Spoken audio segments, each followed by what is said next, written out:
Hello future doctors, welcome to today's High Yield Explainer.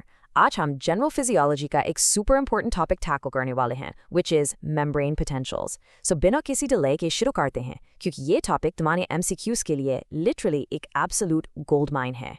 जल्दी से आज का रोड मैप देख लेते हैं. हम स्टार्ट करेंगे बेसिक्स ऑफ मेम्ब्रेन पोटेंशियल से, then will move to RMP और उसका clinical potassium connection, equilibrium potential, driving force in cells and finally the highly tested Gibbs Donnan effect.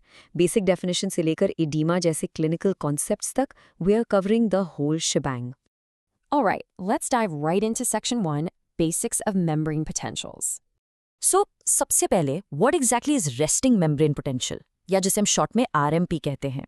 Well, इसको हम डिफ्यूजन पोटेंशियल भी कहते हैं. और एक बात हमेशा याद रखना, अगर इस पूरे टॉपिक में एग्जाम के लिए एक सिंगल आयन याद रखना है ना, तो it is potassium. RMP is primarily driven by the passive diffusion of potassium ions. Potassium यहाँ का एब्सोल्यूट बॉस है.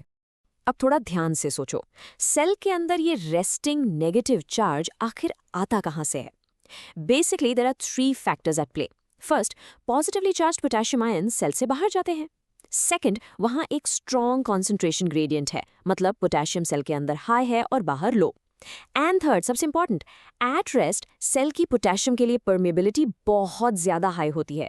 तो सोचो, जब इतना सारा पॉजिटिव पोटेशियम सेल से पैसिवली बाहर निकल जाएगा, तो नेचुरली पीछे एक स्ट्रॉन्ग इंट्रासेल्युलर नेगेटिव चार्ज छूट जाएगा, राइट? ये कोर फंडा एकदम क्लियर होना चाहिए. अब इस टेबल में जो स्पेसिफिक वैल्यूज हैं उन्हें देखो. इन्हें तो लिटरली रट लो क्योंकि ये डायरेक्ट एमसीक्यू पॉइंट्स हैं. हमारे पास स्टेबल और अनस्टेबल पोटेंशियल्स होते हैं. स्टेबल वालों की बात करें तो न्यूरॉन का RMP is -70 millivolts. Skeletal muscle और हार्ट के वेंट्रिकल्स का RMP is -90 millivolts. But contrast this with the unstable ones. Heart का एसए नोड, जीआईटी में इंटरस्टिशियल सेल्स ऑफ कजाल और रेस्पिरेटरी सिस्टम का प्री बोथ सिंगर कॉम्प्लेक्स, ये सब -60 और -40 के बीच नेचुरली ऑसिलेट करते रहते हैं. और गेस व्हाट, ये ऑसिलेटिंग नेचर ही इनको एक्चुअली बॉडी के पेसमेकर्स बनाती है. Okay, moving on to section 2, RMP and clinical potassium. Exam में एग्जामिनर्स इस स्पेसिफिक पॉइंट पे बहुत खेलते हैं. सो आरएमपी के एग्जैक्ट कंट्रीब्यूटर्स क्या हैं? पोटेशियम का डिफ्यूजन अकेले -86 मिलीवोल्ट्स कंट्रीब्यूट करता है. और जो सोडियम पोटेशियम पंप है, हमें अक्सर लगता है वही मेन प्लेयर है, but actually it only contributes -4 मिलीवोल्ट्स. हाँ, वो पंप इलेक्ट्रोजेनिक जरूर है, बट उसकी ओवरऑल कंट्रीब्यूशन बहुत मिनिमल है. The massive chunk of that negativity is literally just potassium. Let's look at a real clinical scenario. Imagine एक patient severe रैब्डोमायोलाइसिस के साथ इमरजेंसी में आता है, यानी मैसिव मसल ब्रेकडाउन. तो क्या होगा? पेशेंट का एक्स्ट्रा सेलुलर पोटेशियम सडनली बढ़ जाएगा, विच वी कॉल हाइपरकलीमिया. अब सेल के बाहर K+ ज्यादा होने की वजह से पोटेशियम का जो नॉर्मल पैसिव आउटवर्ड डिफ्यूजन था वो रुक जाता है. पोटेशियम सेल के अंदर ट्रैप हो जाता है, इंट्रासेल्युलर पॉजिटिव चार्ज बढ़ता है, and boom, you get a depolarised dangerously excitable cell. Arrhythmias का रिस्क स्काई रॉकेट हो जाता है. On the flip side, hypokalaemia में बाहर K+ कम है, तो ज्यादा पोटेशियम पैसिवली बाहर निकलेगा, the cell loses its positive charge, becomes hyperpolarised और काफी लेस एक्साइटेबल हो जाता है. ये दोनों क्लिनिकल सिनेरियोज ना एग्जाम के लिए बिल्कुल क्रिस्टल क्लियर होने चाहिए. Next up, section 3, equilibrium potential and equations. तो equilibrium potential, या जिसे हम EP कहते हैं, वो एक्चुअली क्या होता है? इसको आइसोइलेक्ट्रिक पोटेंशियल भी बोलते हैं. ये एसेंशियली एक ऐसा एग्जैक्ट पॉइंट है जहां absolutely no net ion movement होता. क्यों? क्योंकि जो कॉन्सेंट्रेशन ग्रेडियंट उस आयन को एक तरफ पुश कर रहा है, वो इलेक्ट्रिकल ग्रेडियंट के पुल के एग्जैक्टली इक्वल हो जाता है. It's like a state of perfect tug of war balance, जहां पुशिंग और पुलिंग फोर्सेस एक दूसरे को कंप्लीटली कैंसिल आउट कर देती हैं. इस टेबल पे आओ और इन ग्रेडियंट्स को ध्यान से नोट करो. सोडियम का EP है +60 मिलीवोल्ट्स, पोटेशियम इज -90, क्लोराइड का -70 मिलीवोल्ट्स है. और नोटिस करना, ये एग्जैक्टली न्यूरॉन के आरएमपी से मैच करता है. एंड फाइनली कैल्शियम की हाईएस्ट वैल्यू होती है एट अ मैसिव +130 मिलीवोल्ट्स. एक और छोटी सी ट्रिक याद रखना, पोटेशियम अकेला मेजर आयन है जो सेल के अंदर हाई और बाहर लो होता है. बाकी सब उल्टे हैं, they are all high outside the cell. अब क्वेश्चन आता है, इन पोटेंशियल्स को कैलकुलेट कैसे करें? सो हम दो मेन इक्वेशंस यूज करते हैं. पहली है नर्न्स्ट इक्वेशन.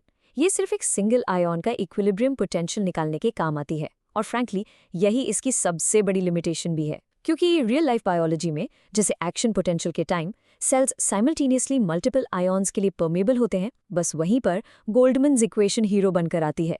ये एक साथ मल्टीपल आयॉन्स को कंसिडर करती है और ये सिर्फ कॉन्सेंट्रेशन पे नहीं बल्कि परमेबिलिटी पे भी बेस्ड है। इसका रियल लाइफ अप्लाइड एस्पेक्ट ये है कि सेल परमेबिलिटी में आने वाले इन्हीं रैपिड चेंजेस से हमारे नर्व्स और मसल्स में एक्शन पोटेंशियल्स जनरेट होते हैं। Alright, moving to section 4, driving force in cells. इसका मैथ एक्चुअली बहुत सिंपल है। फॉर्मूला इज ड्राइविंग फोर्स यानी DF is equals RMP minus equilibrium potential. चलिए सोडियम का एग्जाम्पल लेके कैलकुलेट करते हैं। अगर एक न्यूरॉन का RMP -70 मिलीवोल्ट्स है और सोडियम का इक्विलिब्रियम पोटेंशियल हमने अभी देखा was +60 millivolts, then -70 minus +60 gives us exactly -130 मिलीवोल्ट्स।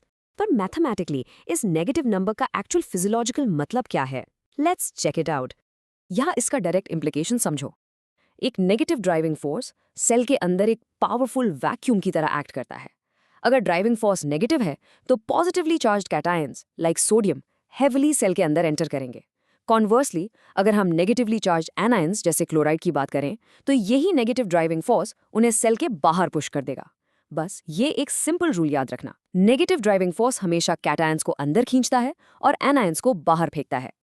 And that brings us to our final part, section 5, the Gibbs-Donin effect.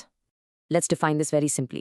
Gibbs-Donin effect एक fundamental physiological principle है जहां non-diffusible ions, मतलब ऐसे large proteins जो बेचारे membrane क्रॉस ही नहीं कर सकते, वो आकर बाकी छोटे diffusible ions के distribution को पूरी तरह से alter कर देते हैं। Just picture it like this. Giant, negatively charged protein molecules cell के अंदर stuck हैं और वो magnets की तरह act कर रहे हैं, लिटरली डिक्टेटिंग कि छोटे आयंस आगे कहाँ जाएंगे। इस कॉन्सेप्ट को हमारे बिल्कुल पहले टॉपिक से वापस कनेक्ट करते हैं। न्यूरॉन्स में आखिर इसका क्या इम्प्लीकेशन है? स्टार्टिंग में हमने पढ़ा था कि न्यूरॉन का resting membrane potential inherently negative होता है, राइट? वेल, वो नेगेटिव स्टेट लार्जली उन्हीं नॉन डिफ्यूजिबल प्रोटीन एनायंस की वजह से है जो परमानेंटली सेल के अंदर ट्रैप्ड होते हैं। बेसिकली वही ट्रैप्ड प्रोटीन्स इस सेल की फाउंडेशनल बेसलाइन नेगेटिविटी क्रिएट करते हैं।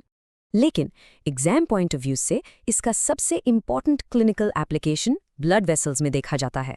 Let's walk through this step by step clinical cascade. Step 1, तुम्हारे ब्लड प्लाज्मा में जो प्रोटीन्स हैं वो वेसल के अंदर एक कोलॉइड ऑनकोटिक प्रेशर क्रिएट करते हैं।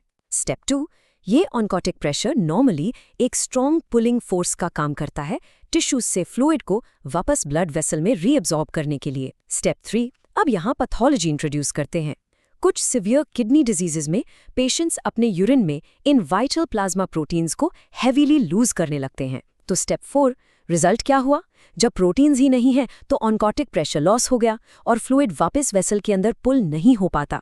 इंस्टेड वो टिश्यूज के इंटरस्टिशियल स्पेसेस में एक्यूमुलेट होने लगता है, कॉजिंग मैसिव एडिमा।